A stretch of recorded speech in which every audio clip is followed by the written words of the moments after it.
मुज़म्मिल और वर्दी साहब, बड़ी नाकदाना राय होती है आपकी, लेकिन इस इशू को आप कैसे एड्रेस करेंगे?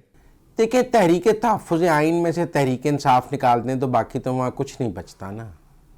फिर आपने किससे मुज़ाकरात करने हैं? जब तहरीक इंसाफ एलामिया जारी कर देती है कि हम मुज़ाकरात के ख़िलाफ़ हैं, तो तहरीक तहफ़्फ़ुज़ आइन के पास कुछ भी नहीं है मुज़ाकरात के लिए। क्या तहरीक इंसाफ और हुकूमत के दरमियान मुज़ाकरात हो सकते हैं? इमरान खान नहीं होने देंगे। इमरान खान ऐसे किसी भी मुज़ाकरात को सबूताज करने की कोशिश करेंगे। वो ऐसे किसी भी मुज़ाकरात को डिसोन करेंगे जिसमें वो ख़ुद माइनस हों। मतलब अगर बैरिस्टर गौहर हुकूमत से मुज़ाकरात करेंगे तो ये इमरान खान को तो काबिल कबूल नहीं होगा, अलीमा खान को काबिल कबूल नहीं होगा। लिहाजा मुझे नहीं लगता कि तहरीक इंसाफ इमरान खान के और हुकूमत के दरमियान कोई ऐसे मुज़ाकरात हों जिसके नतीजे में कोई पॉलिटिकल ट्रूस हो जाए, जिसके नतीजे में कोई सियासी अमन हो सके। मुझे नहीं लगता। हुकूमत ने आहिस्ता आहिस्ता अपनी गिरफ्त निज़ाम पर इतनी मजबूत कर ली है कि अब तहरीक इंसाफ इस निज़ाम के लिए कोई ख़तरा नहीं है। जब तहरीक इंसाफ इस निज़ाम के लिए कोई ख़तरा नहीं है तो फिर उससे मुज़ाकरात की भी कोई ख़ास ज़रूरत नहीं रही। मारियम मेमन साहब, आप इसको उसी नज़र से देखेंगी या आपका तज्ज़िया मुख्तलिफ है? मुझे तो इस दफ़ा जो ये मुज़ाकरात हैं जिसमें तहरीक तहफ़्फ़ुज़ आइन पाकिस्तान भी है, इसके अलावा चकज़ई साहब जो तहरीक इंसाफ के बिहाफ पे मुज़ाकरात करेंगे, उधर से हुकूमत ने भी जो उस पर आमादगी दिखाई है, मुझे ये मुज़ाकरात आगे बढ़ते हुए दिखाई देते हैं। और इसमें कितनी कामयाबी होगी, इसमें दोनों जमात एक दूसरे को क्या दे सकती हैं, मुक़्तदरा भी इस प्रोसेस में बिलवास्ता तौर पे शामिल है, इसको कंफर्म कर चुके हैं राना सनाउल्लाह साहब, तो उनकी मर्ज़ी से ही ये हो रहे हैं। लेकिन ये किधर तक आगे बढ़ेंगे, इसमें कितनी मार्जिन दोनों जो अतराफ़ एक दूसरे को देने पे तैयार होंगे। और फिर इसके अलावा इमरान खान साहब की मुज़ाकरात के हवाले से ट्रैक रिकॉर्ड भी देखें तो बनती बात भी बिगड़ जाया करती है। तो अभी बहुत सारे मराहिल हैं। हसन अयूब साहब, खबर क्या है ये इस मामले के ऊपर, इसको कैसे असेस करेंगे आप? देखिए, इम्कान तो मौजूद है, लेकिन इस इम्कान से पहले मैं ये कहूँगा कि विद इन तहरीक इंसाफ जो ग्रुप हैं, मज़ामती ग्रुप या मुफाहमती ग्रुप, इनमें से किसी एक ने जो है वो डोमिनेट करना है।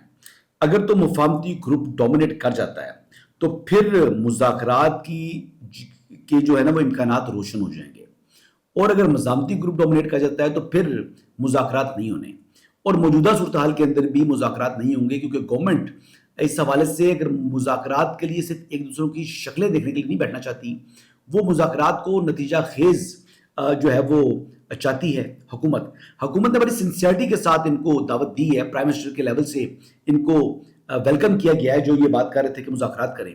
मंसूर अली खान साहब, आपका क्या ओपिनियन है इस मामले पर?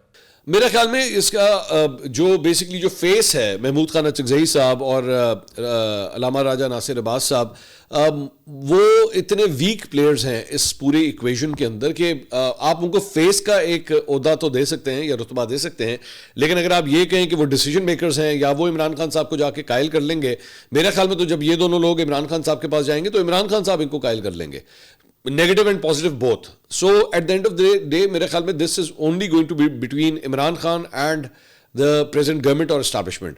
ये आपस में प्लेयर्स हैं जिन्होंने बेसिकली बैठ के सेटल करना है, या जिस तरह राना सनाउल्लाह साहब ने कहा था कि जनाब 5 लोग जो हैं वो अगर मिल जाएं और आपस में बातचीत कर लें तो बहुत सी चीज़ें रिजॉल्व हो सकती हैं। और मेरे ख्याल में राना सनाउल्लाह साहब की बात में वज़न है कि वाकई अगर ये 5 अफराद जो हैं वो किसी तरह मिल पाएँ, एक कमरे में बैठ जाएँ और किसी तरह बैठ के डिसाइड कर लें कि जनाब हम अगला पॉलिटिकल जो कोर्स है वो क्या होगा, तो बहुत सी चीज़ें रिजॉल्व हो जाएंगी। मेरे ख्याल में तो इतने बड़ा पॉजिटिव वो इमेज आ सकता है, लेकिन बड़ी इम्पॉसिबल किस्म की बात लगती है कि कभी ये 5 अफराद जो हैं वो इकट्ठे कमरे के अंदर बैठेंगे। गरीदा फारूकी साहबा, आपकी इंफॉर्मेशन क्या है? ऐसा ही है जैसे नजर आ रहा है या कुछ ऐसा है जो इस वक्त जाहिर नहीं हो रहा? इस सवाल का जवाब आप कैसे देंगी? बैठ सकते हैं जी, बिल्कुल टेबल पे बैठ सकते हैं, बैठना चाहिए, डायलॉग करना चाहिए। तहरीक इंसाफ खुद सामने आने को तैयार नहीं है, वो सिर्फ देख रही है कि जी हम दूसरों का कंधा इस्तेमाल करके, दूसरों का प्लेटफॉर्म इस्तेमाल करके देखें कि हुकूमत हमें देती क्या है। लेकिन तहरीक तहफ़्फ़ुज़ आइन पाकिस्तान का कोई बराह रास्त तो स्टेक नहीं है। स्टेक तो PTI का है कि उनको इमरान खान की रिहाई चाहिए। तो क्या तहरीक इंसाफ TTAP के प्लेटफॉर्म से इमरान खान की रिहाई हासिल कर सकेगी? ये तो कम से कम मुझे नामुमकिन बल्कि मुश्किल नजर आता है।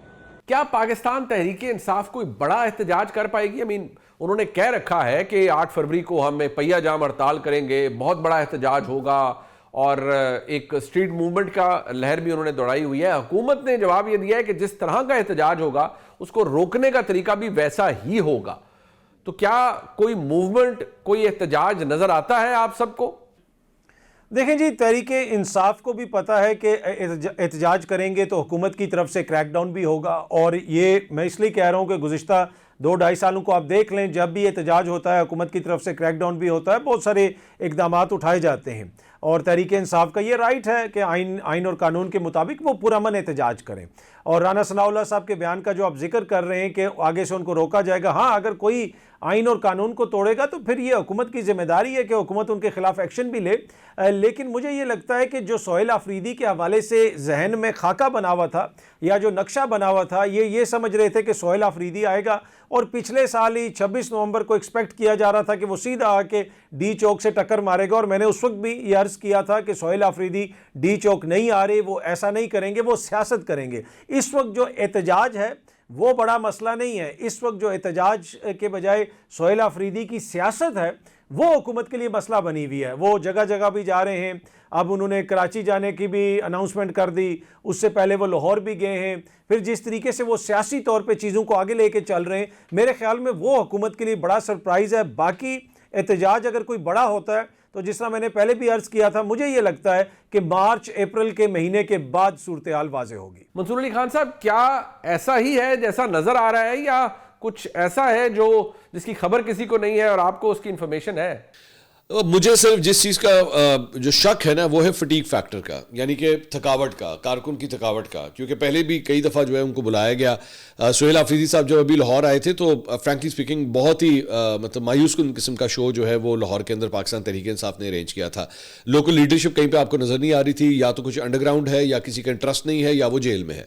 पंजाब के अंदर तो ये सूरत हाल है। सो पंजाब के अंदर कौन इनको मोबिलाइज करेगा, इन कारकुनों को कौन लेके वहाँ पर इस्लामाबाद की तरफ जाएगा, that's a big question mark.